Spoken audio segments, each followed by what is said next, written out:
The CBS Radio Mystery Theater presents...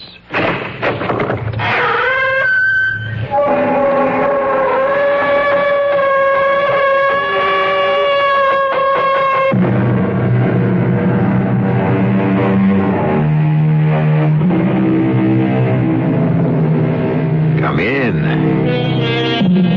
Welcome. I'm E.G. Marshall.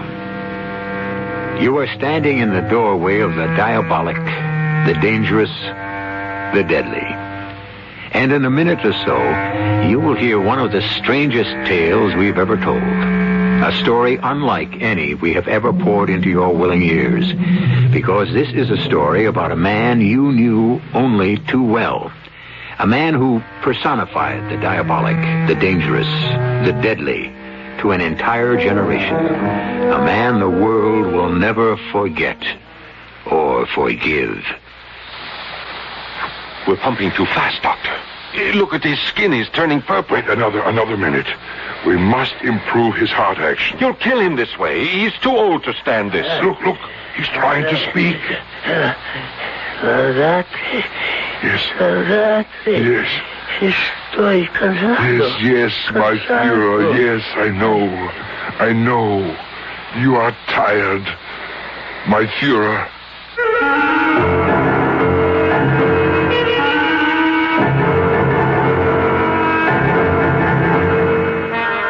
Our mystery drama, The Rise and Fall of the Fourth Reich, was written especially for the Mystery Theater by Henry Slesser and stars Robert Dryden and Paul Hecht. It is sponsored in part by Buick Motor Division and Uncle Ben's Long Grain and Wild Rice. I'll be back shortly with Act One.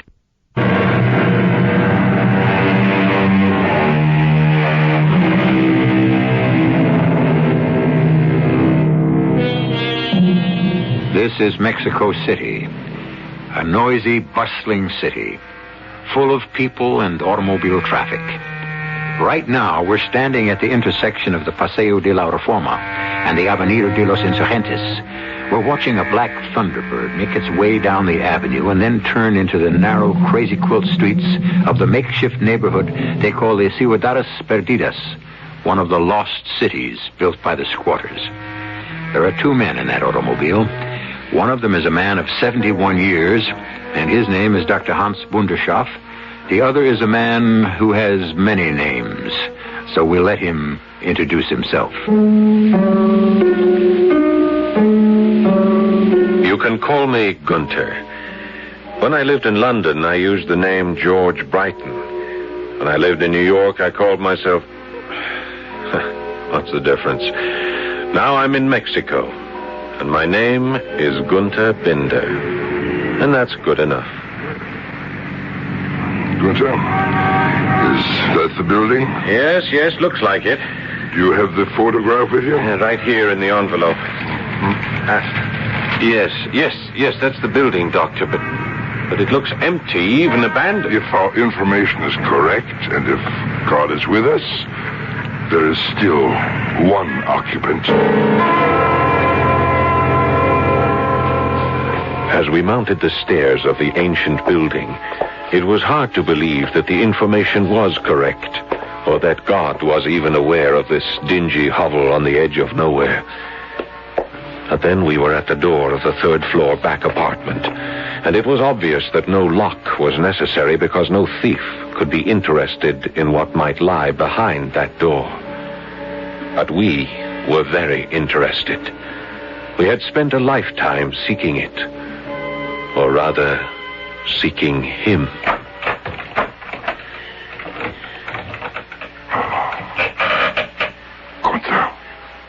Gunther, look. Dear Lord. He doesn't look alive. Yes, but he's breathing. You can see him breathe. Doctor, how can we be sure? He doesn't look like... There's barely any resemblance. He's 86 years old, Gunther. What did you expect? But we are sure it's him? There's no question of verification. It's him.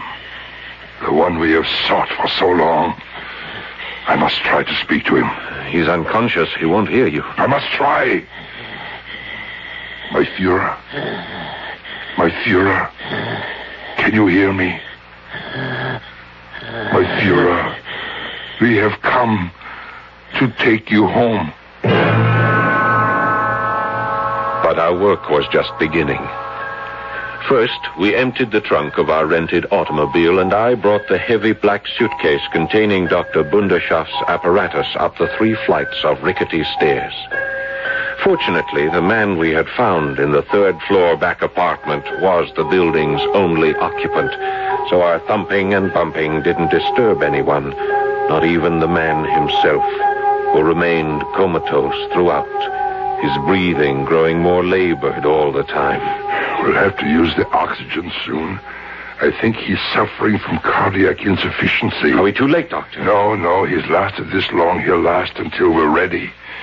We'll have to clean up this place, too. It's filthy. Our informant said there was an old lady who took care of him. Yeah, I've seen her. She came around while we were bringing the trunks upstairs. She asked me about El Ciego. El Ciego? That means the blind one. Is he blind? Cataracts, thick as bottles over both eyes. But don't worry, Gunther. We'll take care of that, too.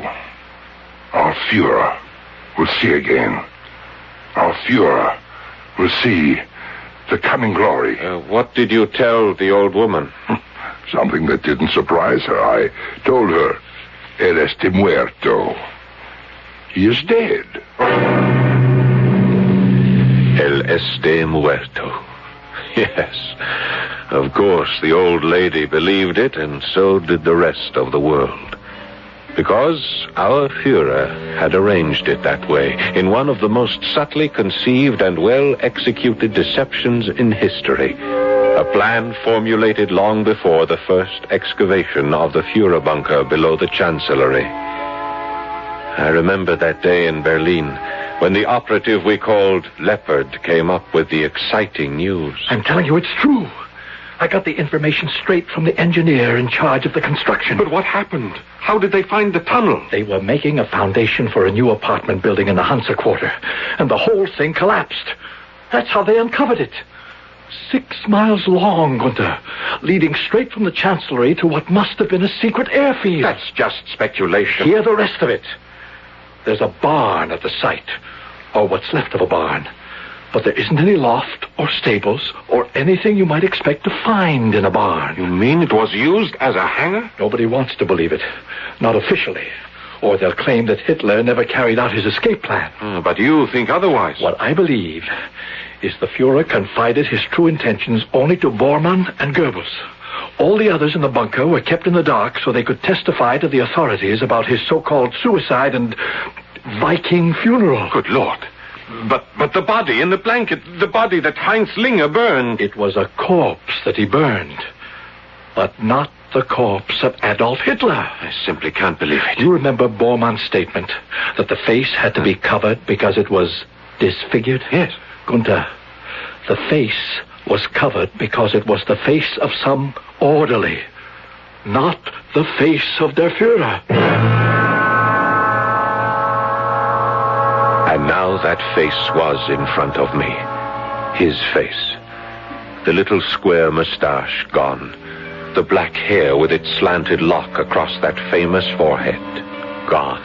The lips that had once blared out martial music loud enough to stir the world had vanished into a black, toothless hole. The eyes that had given hypnotic guidance to millions looked out blindly through thick, gray windows. I stared at that face, and I turned to Dr. Bunderschaft. Doctor, is it really possible? Can we make him smile again? It is possible, Gunther. We can make him smile and feel happiness for the future. But first, we must make him understand. Shall I increase the pressure, Doctor? Yes, slowly. He doesn't seem to respond to anything. I'm not a physician. I know my opinion doesn't matter. He's not in coma, Gunther. This condition of his is more resignation. He has stopped caring about being alive. His skin color is changing. More pressure, Gunther. The needle is near the danger mark now. More pressure, I say. We are pumping too fast, Doctor. Look at his skin. He's turning purple. Another minute. We must improve his heart action. You'll kill him this way. He's too old to stand this. Look. He's trying to speak. Estoy cansado. What's he saying? Quick, kill the pump. Cansado. It's not German. No, Gunther. It isn't German. But don't forget he's lived outside of Germany for 30 years. What does he say? He says that he is tired. Very tired. He wants us to leave him in peace. My Führer, listen to me. Do you think he hears you? Look at his eyes. He's blind. He knows someone is here, Gunther. My Führer. Estoy cansado. Yes, my Führer. I know you are tired, but now you can sleep. And when you wake, we will give you the future.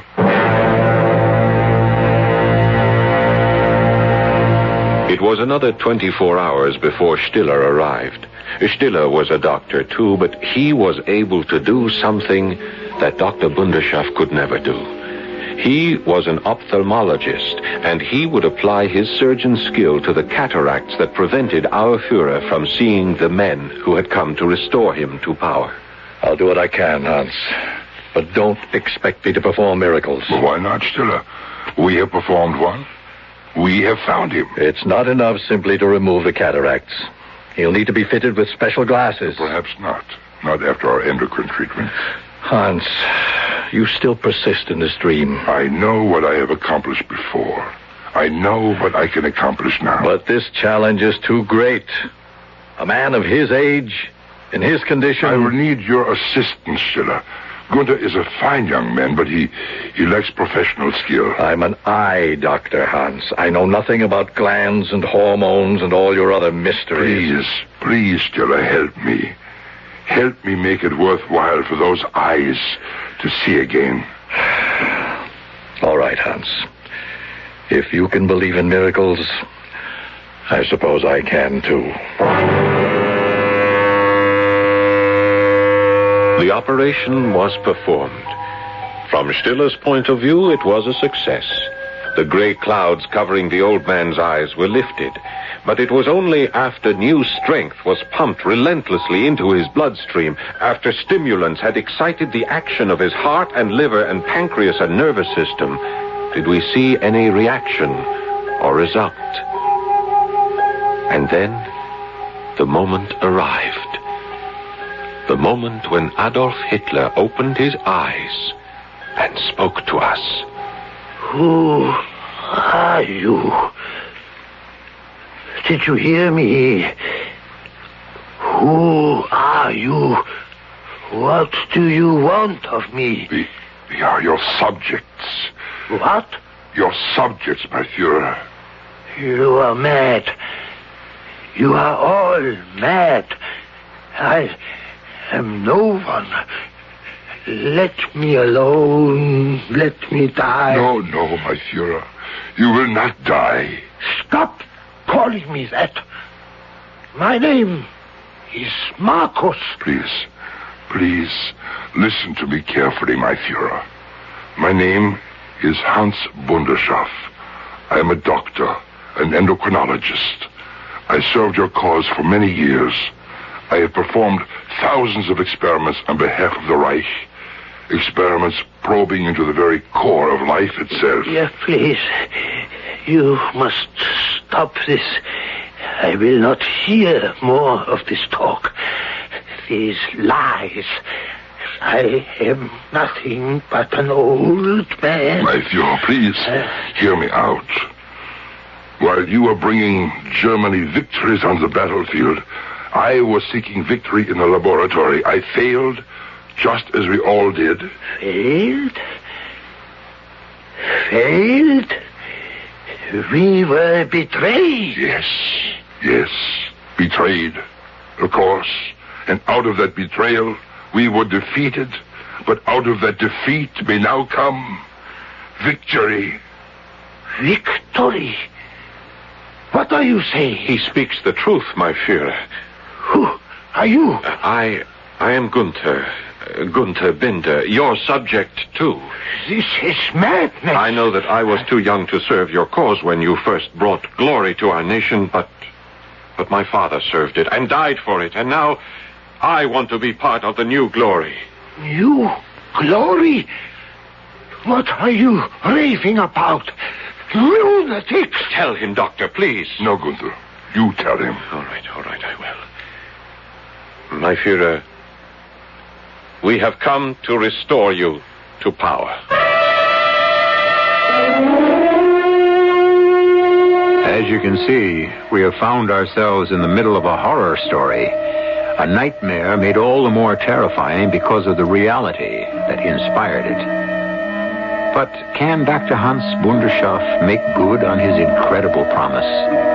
Can a handful of men, even with the decayed body of a former tyrant, create a fourth Reich in the world? We'll be back shortly with Act 2.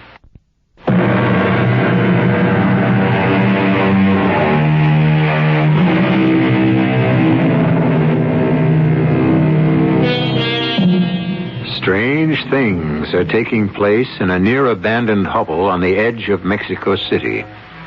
The third-floor back apartment has been converted into a clean white box of a room filled with gleaming chrome apparatus and the smell of strong chemicals. But there is something more than medical progress being discussed.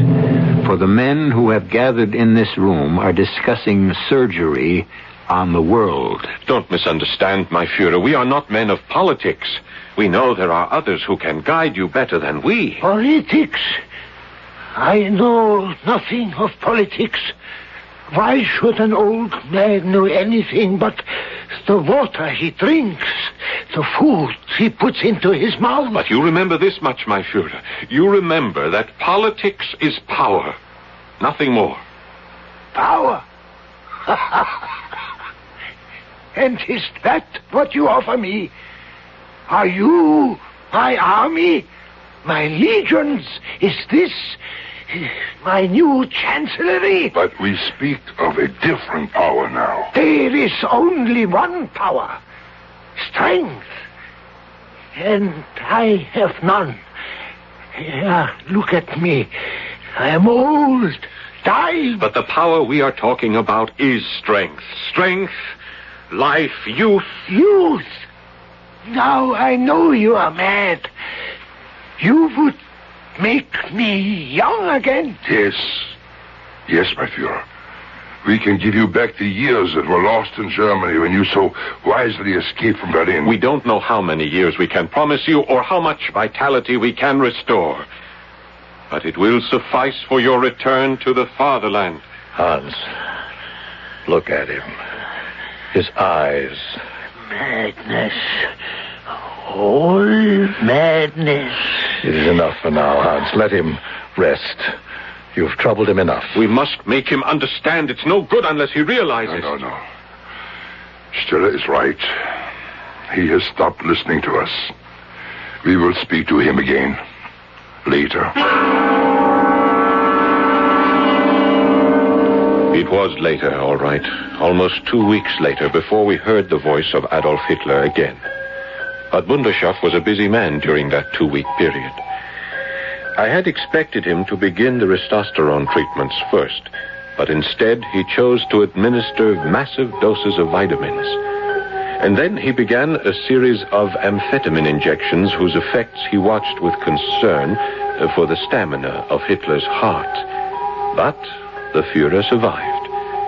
And then Bunderschoff began the critical phase, the hormonal injections which he had used to restore temporary youth to gray-haired rodent veterans of the laboratory.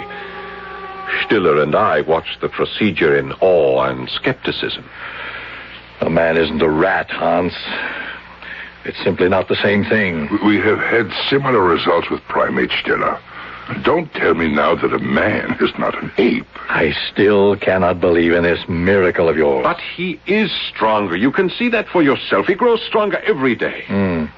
But will he grow younger? We'll soon know. And then, on the night of the 10th day, we were awakened by a horrendous cry. My God! My God, what is it? It's him! The Führer must not be bound by existing legal regulations. The Führer is leader of the nation, supreme commander of the armed forces, head of government, supreme executive chief, supreme justice, and leader of the party. He's out of his head. Yes, my Führer, please, easy. Lie back and relax. Yeah, I must conserve my strength. Yes, that's right, you must. My strength is the strength of Germany. Seems to have gone back to sleep. Yes, he sleeps. And this time, his dreams are brighter. Much brighter, Günther.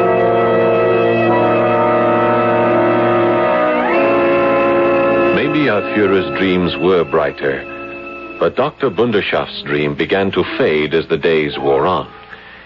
Despite daily massive doses of the hormonal formula, there seemed to be little change in the years that lined the face of Adolf Hitler.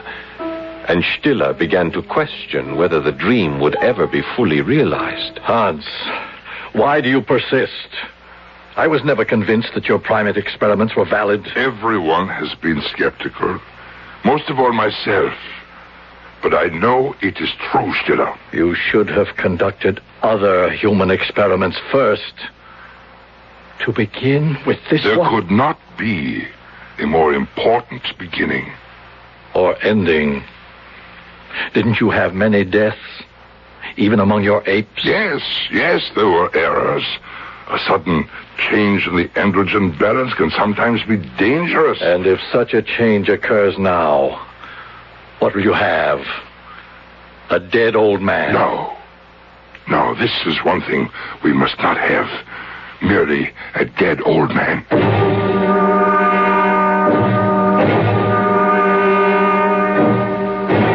And so the experiment went on day after day, until finally some improvement began to appear. Blood pressure? Almost in the normal range. Red blood cell count? Not much improvement yet. Muscle tone? That's hard to say, Doctor. His skin seems firmer to the touch, more elastic. You see, Stiller? One improvement after another. Do you still think we will fail? It's a question of time, Hans. But do you have enough time? Yes, time. Time is the enemy. We're in a race. All right. We will double our efforts by doubling the dosages. But that might kill him. The shock. We will have to try, Günther.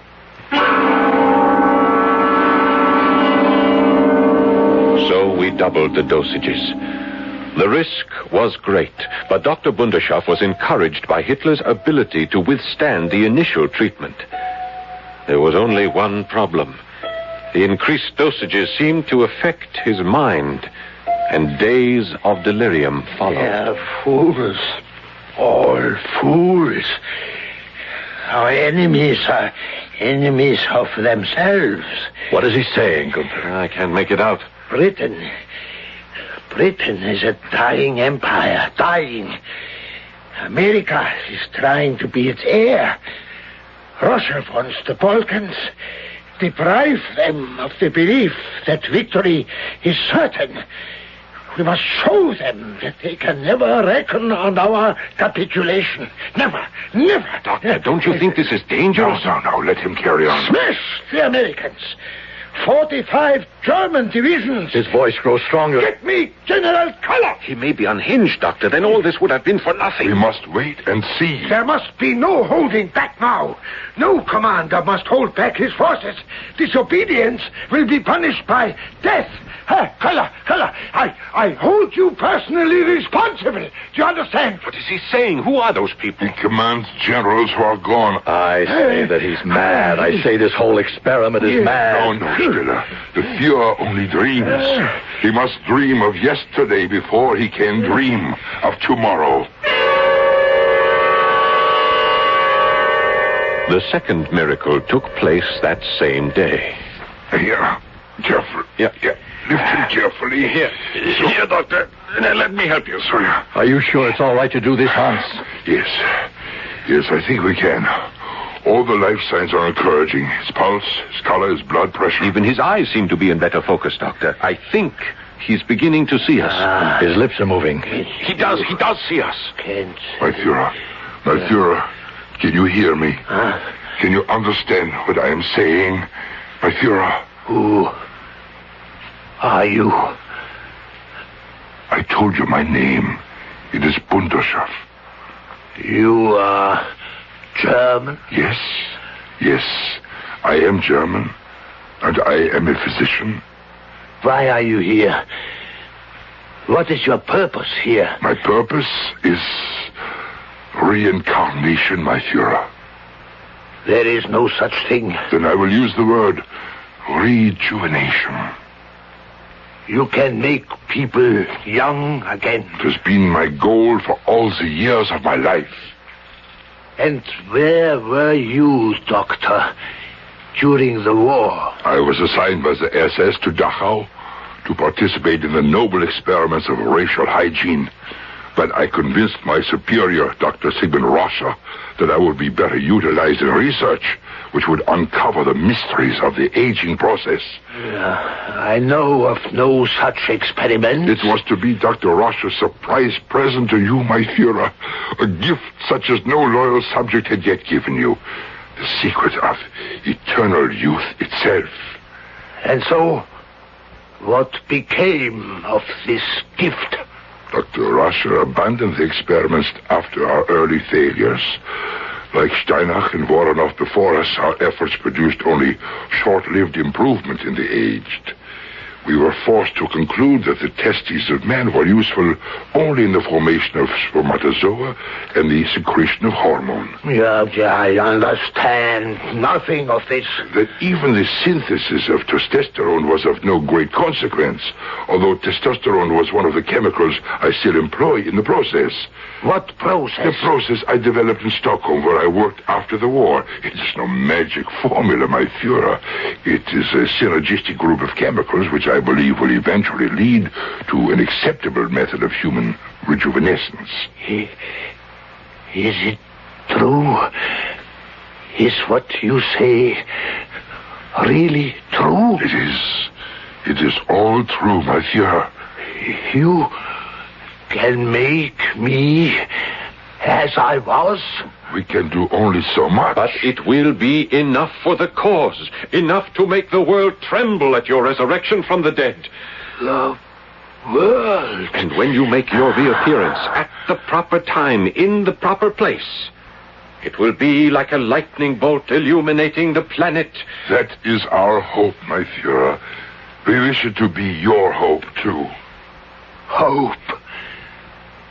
But I had abandoned it 30 years ago. But we bring you hope again, my Führer. Hope for a new beginning. The beginning of the next 1,000 years. Tell us your thoughts. Tell us what you wish. Very well. I will tell you what I wish. I wish for something to eat. And with those words, we knew that it was going to work. That our Führer was back among us again. That the day of the Fourth Reich had dawned.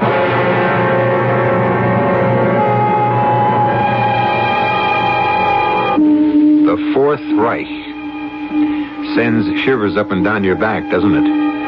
But the idea has created ecstasy in that small room in Mexico City as three men watch eagerly as Adolf Hitler dines. His appetite used to be greater. He could swallow whole countries at one sitting. Now he seems to be content with a bowl of soup. But if he has a new chance at power, well, let's wait and see what happens when I return with Act 3.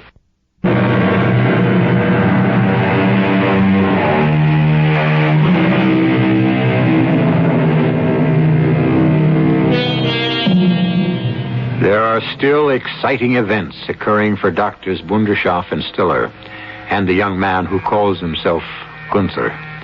The same excitement parents feel when their child takes his first hesitant step, because now Adolf Hitler is taking his. Carefully now, don't overdo it. My limbs are still so weak. Take my arm, my Führer. No. I can't do it alone. I must do it alone. Good. Now, only this far, my Führer. Just to the chair. Yes, I can. I can do it. There. Ah, you did it. I knew you could.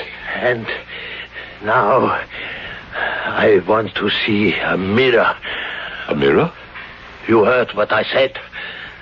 I wish to look at myself. It's all right, Gunther. There's a mirror advisor in my bag. Let him look into that. Yes, of course. Ah, here it is. Here. Is that me? Yes, my Führer. You can see how much you have changed since our arrival. How much firmer your flesh has become. How much improved the color of your skin is. But I am still hairless. Yes. The hormonal treatments cannot restore your hair. If anything, they do the opposite. But there is still something we can do about that. False hair. A wig? Like a woman? For the image, my Führer. Only for the sake of your image. A wig, a mustache, so that all those who see you will know and remember. Yeah, that must be done. For the sake of my people, I must return to my people the way they remember me. Within the week, it was accomplished. Stiller found the appropriate adornments, a hairpiece that vaguely resembled Hitler's own. The mustache was easier to find. When we looked at the effect, we all shuddered in ecstasy, and when Hitler himself saw the image, it did as much for him as all of Bunderschaft's formulas and vitamins and injections. But the Führer became impatient. Now, I tell you, I'm ready now. Your miracle has worked. Dr. Bunderschaft, you have done what you claimed you could do. Now I am ready to return to my people, to my country, to the world. There must be no undue haste, my Führer. The timing of your appearance must be right. Tell him, Gunther. It's true, my Führer. The entire movement must be carefully prepared for the putsch that will bring you back to power. Then prepare them. Tell them I am here. I know they have been waiting for me, as I waited for them for long, empty years after the war. And they never dreamed that their talk would be led by the beloved Führer himself. But now they must know. They will, my Führer. In time they will. But the world has changed since you went into exile. Fool! Do you think I managed to live to this age of mine? An outcast? A useless derelict? By feeding on the past? No, what sustained me was the future. Always the thought of the future. That was wise. For years after my exile, I considered the means whereby the Reich would rise again. I knew the day of great land armies was over and finished, of armadas and armor and massive bombing. I knew that victory was now determined by a handful of excited atoms. Yes, you are quite correct, my Führer. That would be my plan of conquest for the Reich. My warriors would be atomic guerrillas. Please, don't excite yourself. Then tell them, Bunderschaft. Tell them I am ready. Yes, my Führer. We will communicate with the Vaterland and tell them.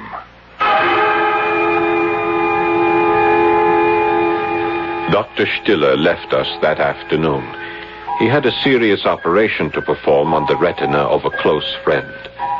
It didn't matter, however, his part in the experiment was over. Mine, though, was still important. I left the small room on a series of errands, shopping for the vegetable staples which constituted the diet of Adolf Hitler, buying pharmaceutical supplies and picking up a large, flat box at a tailor shop whose proprietor seemed mystified by what he had just delivered into my hands. Here it is, Doctor. Yes, it's perfect. Exactly what we wanted. And now to find out how well it fits. 20 minutes later, Adolf Hitler was in full uniform. He stepped out in front of us, a willing model, turning to give his audience the full benefit of the effect. His right hand was on his hip. The left, still useless from the bomb damage that had destroyed his nerves, was held rigidly at his side. An iron cross hung from the breast pocket, and there was a black, white, and red armband circling his left arm, the sign of the broken cross. But there was one other thing in the image before us, the most electrifying sight of all. Adolf Hitler was smiling. They call you Günther. Yes, my Führer. I will call you Günther, too. Thank you, my Führer. You will be rewarded, Günther. You and Dr. Bunderschaff and Dr. Stiller. You will all three be at my side in the coming days of victory. You will be privileged to witness the birth of true peace in this world. True peace, Günther. You know what that is? No, my Führer. Not the peace of blind pacifists. Peace not supported on the palm leaf fans of tearful pacifist mourning women, but founded on the victorious sword of a lordly people that puts the world to work for a higher culture. Do you understand, Günther? Yes, of course. Why are you sweating? What's the matter? Oh, it's nothing, sir. I am just overwhelmed. My Führer, please, you must not excite yourself. Steiner must counterattack the Russians. The Luftwaffe ground troops must be alerted. Please, you must sit again. You stood too long. Yeah, I must sit down. And you, Günther, you must come here. Go ahead, Günther. Günther, kneel down. Yes, my Führer. I am kneeling. Günther, you must take this. No, my Führer, no, not the Iron Cross. It is yours. No. I wish you to have it. I wish you to have it from your Führer's own hand. For bravery in battle. For exemplifying the ideals of Aryan manhood. Here, Günther, my son, I give you... Wait. What is that? What, my Führer? This chain around your neck. Only a chain, my Führer? But this ornament hanging from it... It's not an ornament, my Führer. It is a symbol. It is called the Star of David. What? The Star of David? The Jewish Star of David? It was given to me by my father. No, not from his hand directly. He was dead when I received it. Bunderschaff! Do you hear this? You are harboring a traitor! A traitor! The truth is, I took it from his body. I was only 5 years old at the time, but I had the sense to take it from him before it was taken by the guards at Auschwitz. Bunderschaff! Do you hear? Kill him! Kill him! We are betrayed! It's taken me 36 years to get here, my Führer. 36 years after my holiday in Auschwitz. 34 years after Dr. Russia froze my mother and father to death before my eyes. My naked mother and father lying on the ground while the guards poured water over their bodies and grumbled that they had to crack the ice before the water would pour. Wunderschaf! Quickly! He means to hurt me! I hear the sound of the cracking ice always in my ears, and the sound of that water splashing, and the sound of my mother's voice begging for a quicker death, begging for something that you won't be denied. Good. Adolf! Well, stop, that's enough. No, Doctor, not enough! Wunderschaf! He has a knife! A scalpel, Adolf. A scalpel for the final incision. My God! Wunderschaf! Help me! He has cut my wrist wide open. I am bleeding. Gunther, why? Why did you do this? Save me, Doctor! We have been betrayed once again! Betrayed by... Oh, Gunther. Why couldn't you have waited? Why couldn't you let us bring him home and share your vengeance? What are you saying? Wunderschaf, not you too. You are not part of this betrayal. No, my Führer. Not part of a betrayal. Merely part of a revenge. But I thought you were a good German. A loyal German. Yes, I was that, my Führer, until I was brought to your service at Dachau and learned what loyalty meant to those who served depraved animals. The bleeding. Hey, stop, please, the bleeding. No, Doctor, let it happen here and now. But why? Why did you do this? Why did you give me back my strength, my hope? I was a dying old man. Why did you make me into this? Only to murder me. You don't know. You don't understand, my Führer. No. Why? Why? Tell him, Gunther. Who cared about destroying a dying old man? What good was our vengeance unless you had strength and hope? Now, do you understand, my Führer?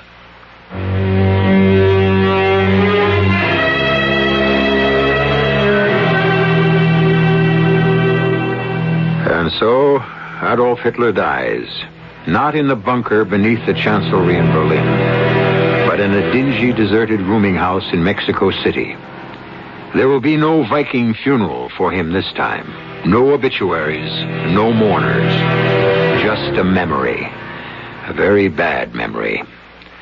But one which no man can ever afford to forget. I'll be back shortly.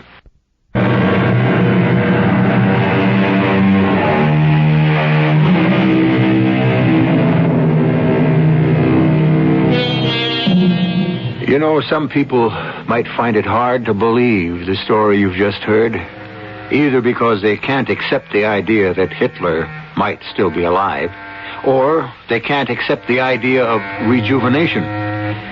Well, I can't prove the first part, but I think I can support the second, because I know a prime example of rejuvenation. It's called radiodrama. We hope you agree. Our cast included Paul Hecht, Robert Dryden, Joe Silver, and Ken Harvey. The entire production was under the direction of Hyman Brown.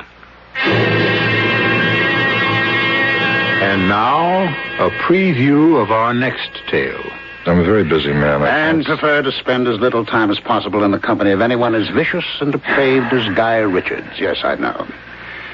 But that's exactly why I asked you to come and see me. Warden, before very long, you're going to be spending all your time in my company. I don't blame you for looking puzzled. Let me explain. Yes, do explain. A little more than a year ago, Warden, I was a professor of parapsychology at the university. I was happily married, successful, and deeply involved in my work. And then suddenly, shockingly, for no apparent reason, I became, well, the embodiment, you might say, of a man who has been dead for many, many years. Jack the Ripper. Radio Mystery Theater was sponsored in part by Uncle Ben's Long Grain and Wild Rice and Buick Motor Division. This is E.G. Marshall inviting you to return to our Mystery Theater for another adventure in the macabre. Until next time, pleasant dreams.